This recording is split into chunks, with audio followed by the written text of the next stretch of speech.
खुलुमबाय बयनिसिमबो गिबि गिबियावनो जोंनि बर' फिसा बिथां नबजित नार्जारिया दा बिथांखौ जोङो गोसो गोरबोनिफ्राय जेसे हायो सापर्ट होनांगौ बिथांनो भट होनांगौ आरो फाइनालिस्ट खालामथारनांगौ जिहेतु जोंनिनो बर' फिसा बियो जेन बिथाङा देरहासार जानानै मुलुगाव मोनसे बर' हारिनिबो सिनायथि मोनो आरो जोंनिनो थाखायनो बुहुत गोसोनिफ्राय बाख्नायथाव बाथ्रा बियो जेन जोंनिनो बर' फिसाया दा बेयावहाय थांनो मोनसे खाबु मोनदों बेनि थाखाय जोङो जेसे हायो भट होनांगौ आरो बिथांखौ फाइनालिस्ट खालामनानै जाहाथे देरहानो हायो बिथाङा दा जोबोद मोजां पारफरमेन्स खालामनानै बयनिबो गोसोखौहाय माने थुलुंगा होनो हादों आरो बयनिबो गोसोआव बिथाङा जायगा लानानै दङ जेन आं आसा खालामो जे बयबो जोंनि बर' हारियानो जा मुलुगाव जेन जाय मोजां मोनो बियो भटखौ होखागोन आरो जोंनि बर' हारि हिसाबै जोंनि बर' मानसिया मास्ट बि होथारनांगौ आरोना भटखौ होथारनांगौ बिथांनि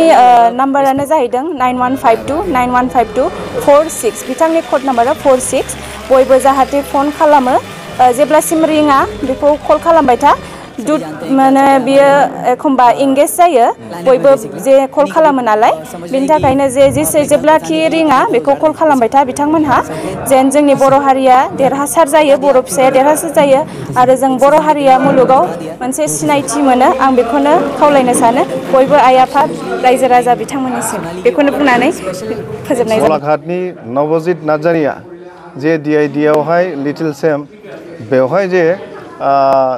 टप 10 थांबाय दा टप 7 थांबाय दा फाइनालिस्टनि थाखाय बिथांखौ जोङो गोबां भट होनानै देरहानांगौआ एकदम दरखार दङ दा बयबो कम्पिटेन्टफ्रा गोसो होदों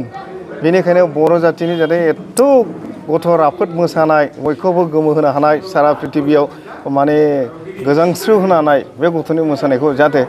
फाइनालावहाय खुनु प्रकारै जाहाथे फेलें जाया बेनि थाखाय आं दुलाराय बर' हारिमु आफादनि जानानै गासै बर' रायजो राजा आरो गुबुन गुबुन हारि माहारिनि रायजो राजा बिथांमोनखौ सारा आसाम सारा भारत सारा वर्ल्ड जाहाथे बे गथ'नि टेलेन्टखौ मोगथाङाव माने देरहासार खालामनो हायो बेखौनो थाखाय आङो बयबो बिथांनि मुङैहाय बे नबजित नार्जारिनि मुङैहाय जाहाथे गांफा भट होनानै मिस कल होनानै देरहासार होयो बेखौनो आं दुलाराय बर' हारिमु आफादनि जानानै खावलायदों दा होखानाय दङ स्क्रिनावनो टिभियाव माने मबाइलफोरावनो होखानाय दङ बिथांनि नाम्बाराहाय 9512951246 दा बे नाम्बारावहाय खनसे मिस कल हरबानो बे बिथांखौ सापर्ट होनाय जागोन आरो भटिंआ जोबगोन बेनिखायनो दिनैहाय 9टा मोनानि 9 बाजिनिफ्राय जागायनानै गाबोन फुंनि समबारनि फुंनि 9 बाजिसिम थागोन गतिके गासै रायजो राजाफ्रा अननानै बिथां नबजित नार्जारिनि मुङैहाय भटखौ होनो थाखाय आं दुलाराय बर' हारिमु आफादनि जानानै गासै रायजो राजाफोरखौ खुलुमहरनाय जाबाय आरो खावलायनाय जाबाय गोजोन्थों। नोंथांमोनहा NbnN नार्सिं फरायनो गोसो दं नामा? जुदि गोसो दंबोला थाबैनो क'क्राझार SAM कलेजाव मुं थिसनदो। बे फरायसालियाव 2 निफ्राय 3 बोसोर नार्सिं फरायनायनि मोजां खाबु दं। जुदि गोसो दंब्ला थाबैनो 9854550697 एबा 9854300175 नाम्बाराव फोनांजाब खालामदो।